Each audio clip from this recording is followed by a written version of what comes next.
गोबर में किसी को दुर्गंध आती है?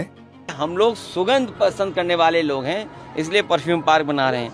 ये दुर्गंध वाले लोग हैं। गोबर में किसी को सुगंध आती है?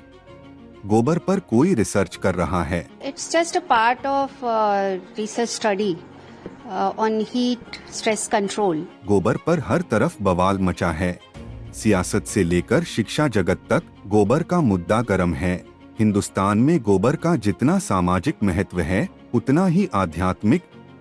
गांवों में पहले कच्चे घरों में गोबर की लिपाई होती थी। घर को साफ और सुंदर बनाने के लिए जमीन पर गोबर की लिपाई की जाती थी, तो वहीं कच्ची दीवारों को पुतनी मिट्टी और गोबर के मिश्रण से बने लेप की पुताई की जाती थी और फिर उस पर चूने से अलग अलग कलाकारी उकेरी जाती थी, जिससे घर बाहर से देखने में सुंदर दिखता था।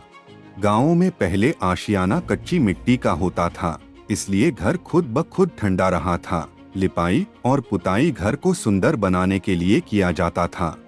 आज के दौर में जब गांवों में भी घर पक्की ईंटों के बनने जरूर लगे हैं, लेकिन कच्चे घरों की शीतलता का अनुभव नदारद हो गया है। लिहाजा कई राज्यों में गोबर और मिट्टी के मिश्रण से कोई प्लास्टर से लेकर ईंट तक बनाई जाने लगी है। इनसे मिलिए ये है हरियाणा के रोहतक में रहने वाले डॉक्टर शिवदर्शन। इन्होंने गाय के गोबर की ईंटें बनाई हैं और एक घर भी तैयार किया है। इनका दावा है कि गाय के गोबर से बनी ये ईंटें आम ईंटों की तरह मजबूत होती हैं और इस पर सूर्य की गर्मी का कोई असर भी नहीं पड़ता।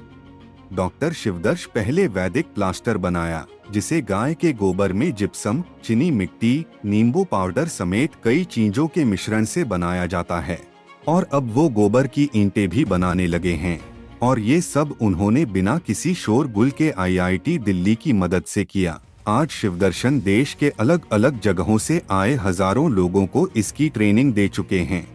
यही नहीं, अगर आप गूगल पर जाकर रिसर्च करेंगे तो देश के कई राज्यों में आपको ऐसे प्रयोगधर्मी मिल जाएंगे जो आज गाय के गोबर को मिलाकर नए प्रयोग ही नहीं कर रहे, बल्कि उसमें कामयाबी भी हासिल कर चुके हैं।